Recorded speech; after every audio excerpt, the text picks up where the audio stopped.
2, Friendship International, working on our Cherish book. We are doing the layout called Visual Textures, and we're going to work on the left layout. Now last week I taught you how to cut out following the guide, and this week we are going to do this page. Feel free to do 2 pages at once, at least in your planning. Now, I gave you some sheets. These are not copyrighted. Well, they are copyrighted, but they allow us to print them off. So if your friends want to use these PDF files, feel free. But this is your directions on step-by-step procedures.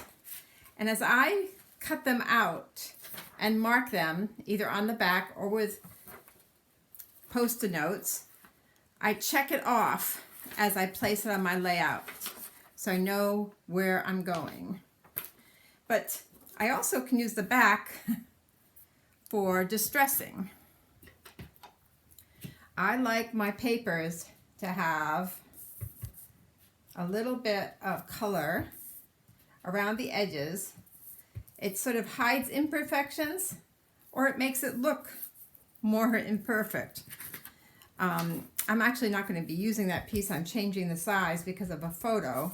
But I wanted to show you how easy it is just to take a sponge or applicator, even a makeup sponge, to add a little bit of ink.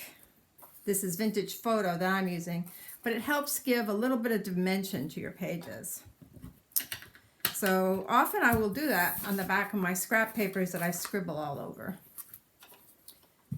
Now, one other thing is this page has a small piece. It's letter C, and it measures 5 inch by 1 inch. But I cut it 1 1/4, and you can either, they want a rough edge, so you can tear it and expose the white inside. Our cardstock has a white base, and then after you tear it, I would still rough up that edge to delineate it more. But rather than tear it, I discovered this little tool a while back, and this is for the other page. It's a long piece. It's a decal edge. And so I want this to be about 1 inch.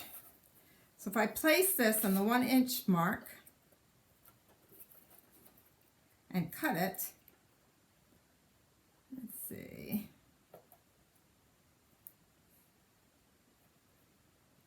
Maybe even a little bit bigger. I'm just holding down, let's see if you can see here.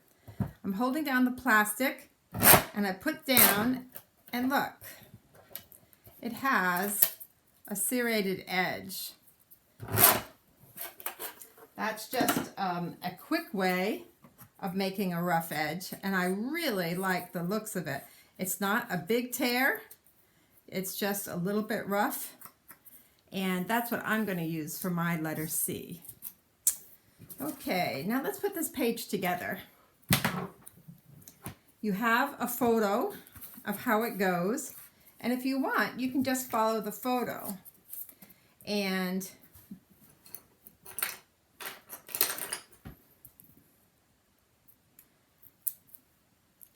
sometimes I will put the double-sided tape on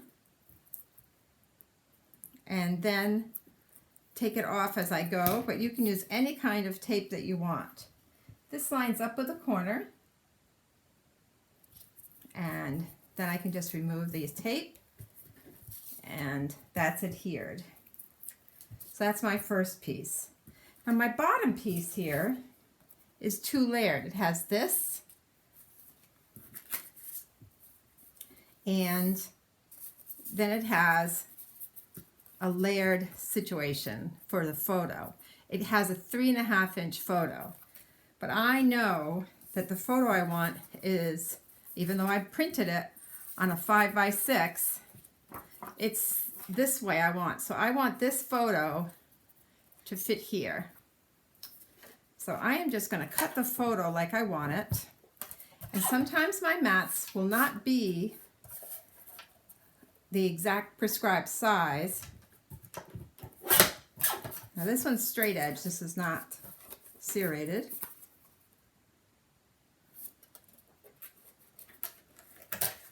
They won't be the exact size, but they'll be sized for my photos.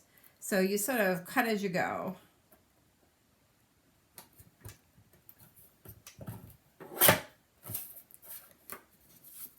And this is the kids walking to school their first day. Let's take another 1/2 inch off here.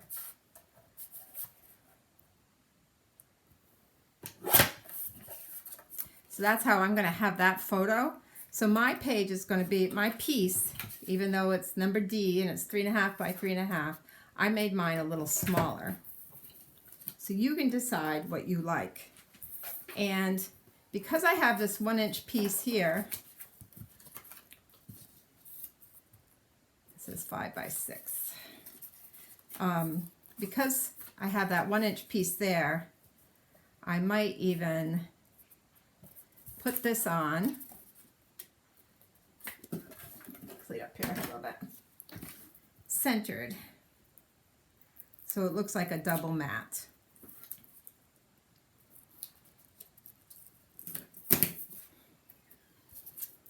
So this is going here.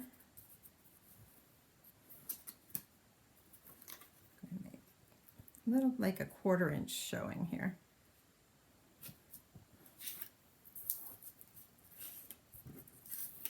There we go. So when I put this mat on, it's going to actually overlap this a little bit. You need another piece of tape here, just a second. I thought I had all my tape on, so I didn't have tape ready. Since I just cut this one, the tape's not ready yet. Now you might be making duplicate pages, and this is a good time to decide if you want to keep your little post-it notes, because you can use them over again for the layout if you keep it with your scrap paper on top of each other. Often I'm going to be making the same colors as you, and this is just my sample. Oh, sticky fingers here. So, all right.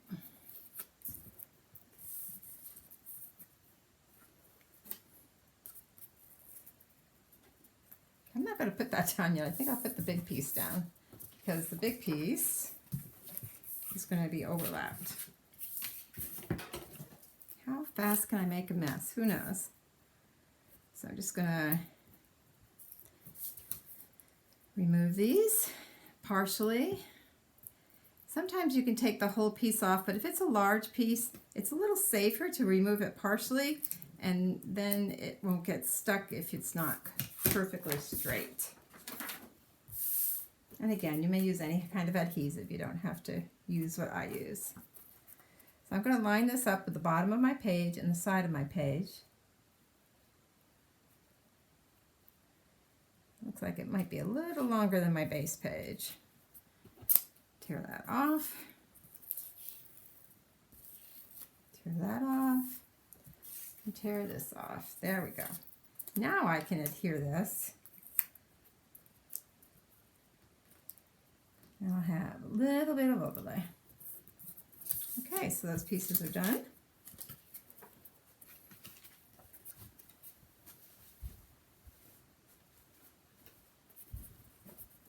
Okay, I'm going to have a double mat here, but I'm going to wait on that. Now, what about the rest of the pictures? Is there anything else we need to lay here? We have some mats. Looking at our guide again, we have a small picture down here and a big picture here. And it's really easy to just center these.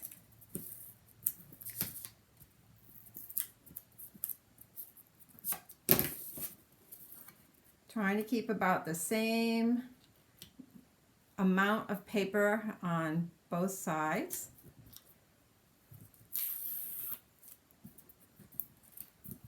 So here's my top mat, and that'll fit, it's 4.5 by 6.5 inches, and that'll fit a 4 by 6 nicely.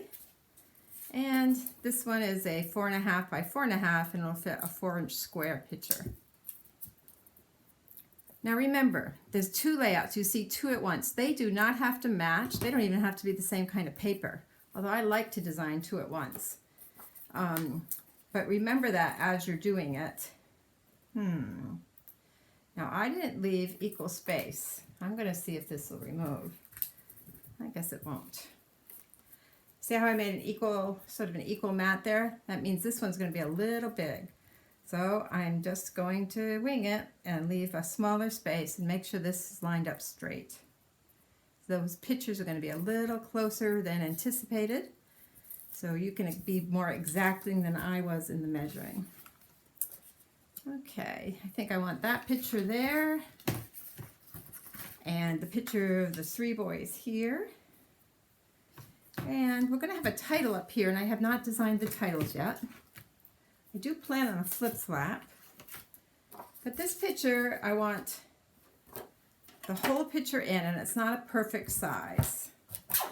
So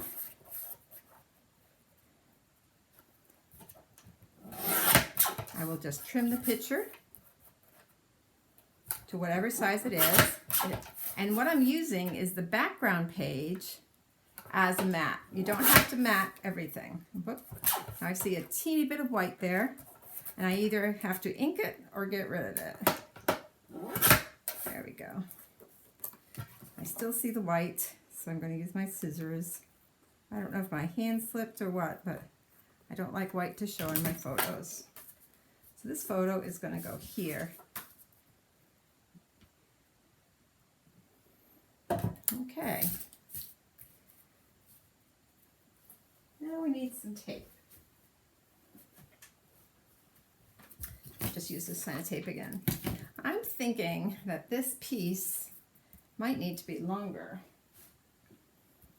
but I'm going to leave it as is for now because I'm not using a mat. It shows the edge of it, so that might be a good place to put an accent or a sticker, something to cover up the edge so it looks like the piece is longer. Or I'll just add a longer piece. We shall see. When I show you these pages, they're definitely not perfect, and sometimes they need a little adjustment later.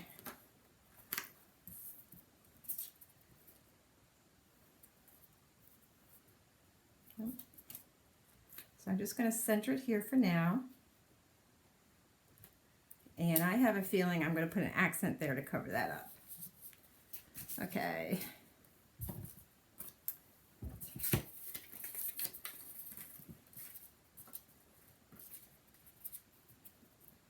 I think I'm going to make it look like motion there, that they're moving.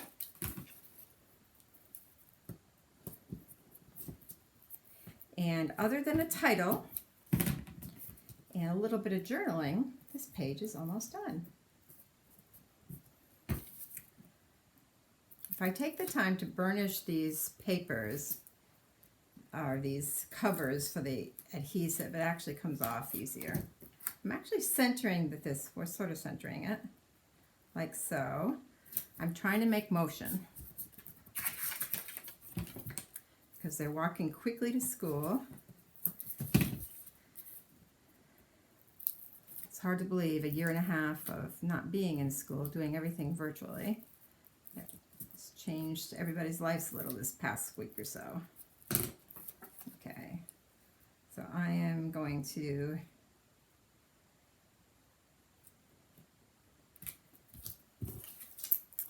okay, 2 more pictures, and that'll be all for today. Next week we'll do a companion page to this. It can be the same colors or it can be different colors, your pleasure. And I am not going to show you how to put on flip-flaps today, but this is going to have a flip-flap over it. And I'm going to leave this staggered. And I'm going to have an accent here and an accent there. These can physically go down all the way. And a flip-flap with journaling will go over the top picture. Now there are many things about school, like vaccinations and other things that happened this summer, getting ready for school.